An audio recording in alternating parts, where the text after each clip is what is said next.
उनकी महिलाओं को कपड़े पहनने की इजाजत नहीं थी, उन्हें पूरा तन ढकने की इजाजत नहीं थी। दोनों बेटे शहीद हो गए इस मुल्क की हिफाजत करते हुए। इसी दिल्ली के अंदर खुली दरवाजा कहा जाता है। कौन है खोदने के कहने वाले? औरंगजेब के दादा परदादा की कब्र है, औरंगजेब के बाप की कब्र है ताजमहल। कैसे कोई राष्ट्रद्रोही हो जाएगा? आप किसकी मोहब्बत की बुनियाद पर आप किसको राष्ट्रद्रोही कह सकते हैं? कौन है कहने वाले लोग? और ये जो गड़े मुर्दे उखाड़ने की बात कर रहे हैं कि घर जलते हैं तो जलने दो, ये आग हमने लगाई है, लोग मरते हैं तो मरने दो, ये दंगा हमने कराई है। दरअसल नागपुर को जला दिया गया, नागपुर में हिंसा हुई और आपने देखा भी होगा। वो उसका वजह क्या है ये भी आपको पता है, क्योंकि लोग कहते हैं कि मुर्दे बोलते नहीं हैं, बल्कि मुर्दों का आजकल तो खौफ है। मुर्दे सियासी पहचान बने घूमते फिरते हैं।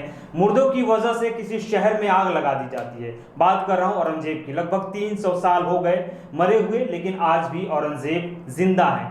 और उसी मुद्दे पे बातचीत करने के लिए हमारे साथ पत्रकार, सामाजिक कार्यकर्ता, बुद्धिजीवी वसीम अकरम त्यागी जी हैं, जो इन सब चीजों पे पैनी नजर रखते हैं। बातचीत करेंगे कि आखिर मुसलमानों से और औरंगजेब के बीच में क्या संबंध है। क्या मुस्लिम औरंगजेब प्रेमी हैं या फिर एक बादशाह के तौर पर उसको देखते हैं।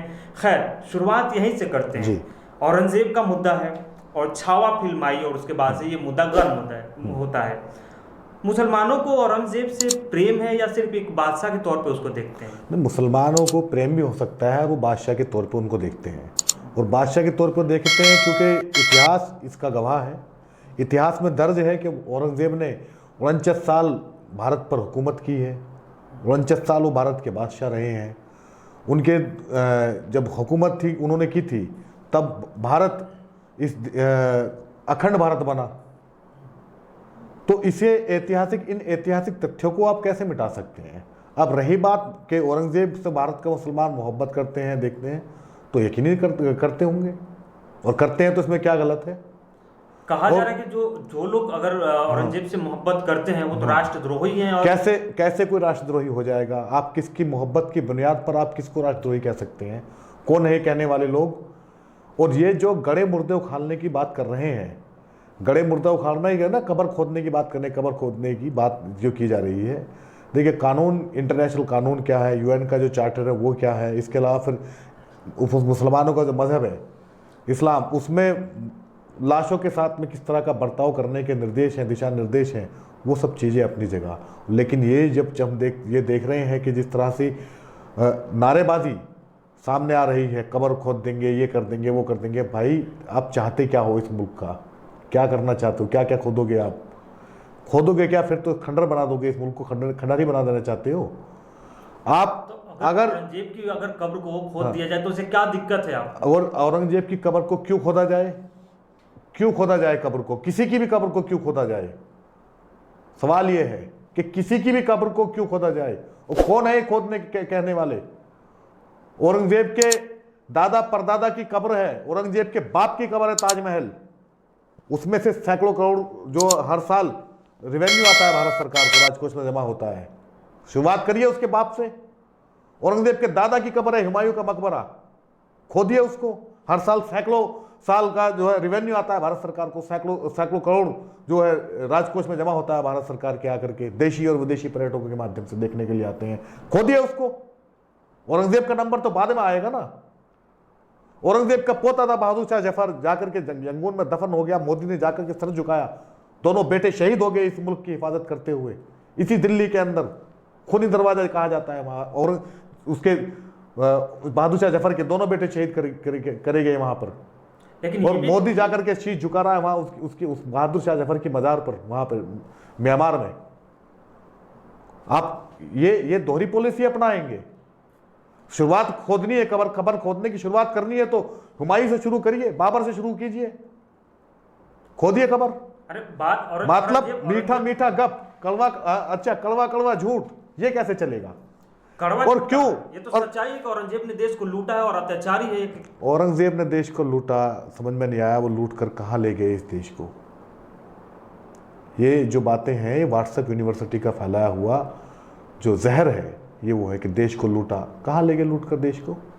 कोई एक मुगल बता दीजिए बहादुर शाह जफर के अलावा जो इस देश से बाहर जाकर के जिसकी मौत हुई हो। बहादुर शाह जफर एक अपवाद है, उन्हें भी यहाँ से अंग्रेज कैद कर ले गए थे।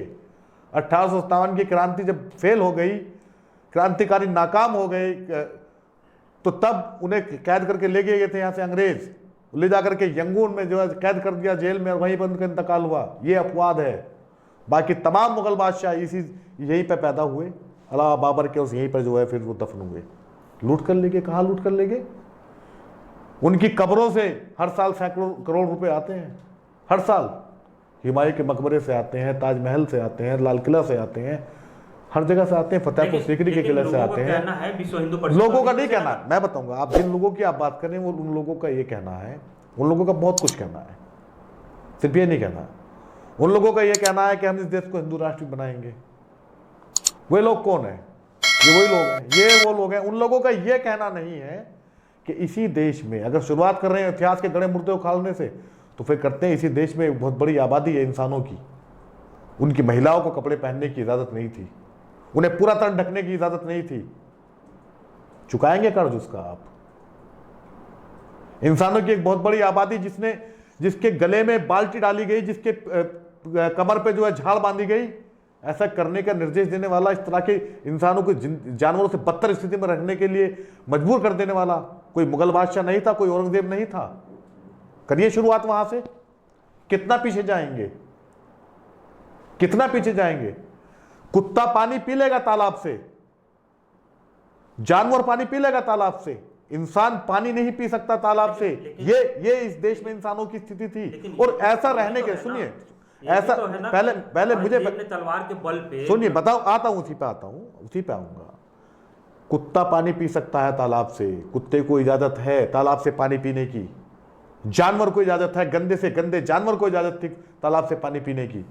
इंसान को इजाजत नहीं थी। इंसानों की एक आबादी को, इंसानों के एक वर्ग को पानी पीने का अधिकार नहीं था तालाब से। उन्हें प्रतिबंधित किया गया था। और कौन था प्रतिबंध लगाने वाला? कोई मुसलमान नहीं था, कोई ईसाई नहीं था। वही लोग थे जो कह रहे हैं कि औरंगजेब की कब्र खोदेंगे। इन्हीं के पूर्वज हैं, यही मनुवादी हैं, यही लोग थे। इनके पाप पे कोई तस्करा ना करे, इनके पाप पे कोई तबसरा ना करे, इसलिए औरंगजेब की कब्र खोदने के दावे करते हैं।